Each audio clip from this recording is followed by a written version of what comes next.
नमस्कार दोस्तों, देश के अगले मुख्य चुनाव आयुक्त ज्ञानेश कुमार बन चुके हैं। पीएम मोदी की अध्यक्षता वाली चयन समिति ने सोमवार को नए सीईसी के नाम को फाइनल करने के लिए एक अहम बैठक बुलाई थी, जिसमें यह फैसला लिया गया कि ज्ञानेश कुमार मौजूदा मुख्य चुनाव आयुक्त राजीव कुमार की जगह लेंगे। राजीव कुमार मंगलवार यानी आज 18 फरवरी को रिटायर हो रहे हैं। इससे पहले सोमवार रात कानून मंत्रालय ने नोटिस जारी करते हुए नए चुनाव आयुक्त के नाम का ऐलान कर दिया था। आखिर कौन है ज्ञानेश कुमार? देश के किन बड़े मामलों से ज्ञानेश कुमार का नाता है? कैसा होता है नए मुख्य चुनाव आयुक्त का चयन? और ज्ञानेश कुमार को चुने जाने पर क्यों कांग्रेस ने आपत्ति जाहिर की है? सब कुछ आपको इस वीडियो में बताएंगे। आगे बढ़ें उससे पहले आपसे गुजारिश है कि हमारे चैनल पर अगर आप नए हैं तो हमारे चैनल को सब्सक्राइब करना ना भूलें। तो चलिए सबसे पहले आपको बताते हैं कि ज्ञानेश कुमार आखिर हैं कौन। 1988 बैच के केरल कैडर के IAS अधिकारी ज्ञानेश कुमार अब तक चुनाव आयुक्त के तौर पर अपनी जिम्मेदारी देख रहे थे या निभा रहे थे। वो पहले सहकारिता मंत्रालय के सचिव रह चुके थे और 31 जनवरी 2024 को रिटायर हुए हैं। कुमार आर्टिकल 370 हटाने जैसे महत्वपूर्ण फैसले में भी शामिल रह चुके हैं। उन्होंने गृह मंत्रालय और संसदीय कार्य मंत्रालय में भी काफी लंबे वक्त तक काम किया है। कुल मिलाकर कुमार का एक लंबा और प्रभावशाली प्रशासनिक करियर माना जाता है। राम मंदिर मामले से भी वो जुड़े रहे। आर्टिकल 370 हटाने के दौरान भी कुमार ने अहम भूमिका निभाई थी। अगस्त 2019 में वो गृह मंत्रालय के कश्मीर डिवीजन के संयुक्त सचिव बने थे। इस दौरान उन्होंने गृह मंत्री अमित शाह के साथ मिलकर काम किया था। इस संवेदनशील मामले को सुलझाने में उनका योगदान महत्वपूर्ण माना जाता है। ये उनकी प्रशासनिक क्षमता का एक प्रमाण भी कहा जाता है। साल 2020 में ज्ञानेश कुमार को गृह मंत्रालय के अतिरिक्त सचिव भी बनाया गया था। उन्हें अयोध्या मामले से जुड़े सभी मामलों की जिम्मेदारी भी दी गई थी।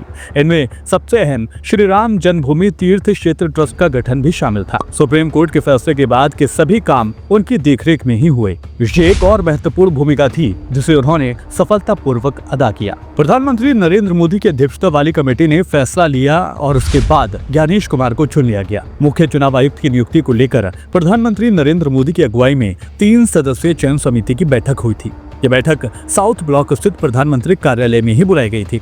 चयन समिति की मीटिंग में प्रधानमंत्री नरेंद्र मोदी, लोकसभा में अपोजिशन के लीडर राहुल गांधी और प्रधानमंत्री के द्वारा नॉमिनेट किए गए केंद्रीय गृह मंत्री अमित शाह इस मीटिंग में शामिल हुए थे और इसी पैनल की सिफारिश पर नए सीईसी की नियुक्ति हुई।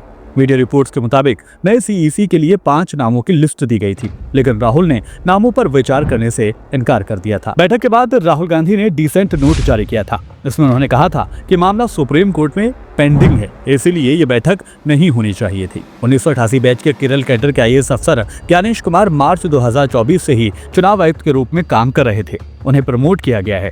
उनका कार्यकाल 26 जनवरी 2029 तक रहेगा।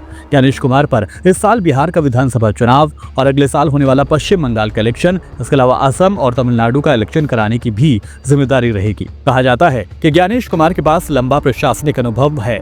मौजूदा कानून के मुताबिक मुख्य निर्वाचन आयुक्त या निर्वाचन आयुक्त 65 साल की उम्र में रिटायर होते हैं या बतौर आयुक्त 6 साल के लिए आयोग में सेवाएं दे सकते हैं। सीईसी नियुक्त किए गए ज्ञानेश कुमार के पास 37 साल से ज्यादा का प्रशासनिक तजुर्बा है।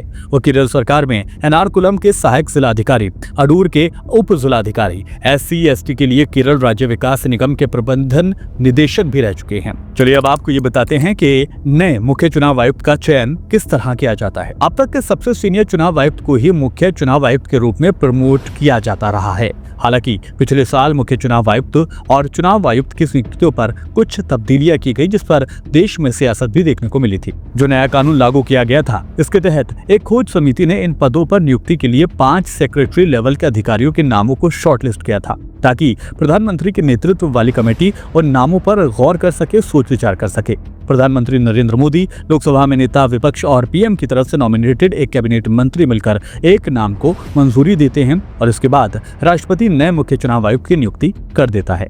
इस नियुक्ति के बाद अब सियासत भी देखने को मिल रही है। नियुक्ति पर कांग्रेस ने अपनी आपत्ति दर्ज कराई है। आज कांग्रेस की तरफ से प्रेस कॉन्फ्रेंस की गई थी, जिसे कांग्रेस लीडर अभिषेक मनु सिंघवी और अजय माकन ने खिताब किया था। इस दौरान कांग्रेस लीडर्स ने ये कहा है कि मुख्य चुनाव आयुक्त की नियुक्ति को लेकर जो मीटिंग हुई है वो सही नहीं है।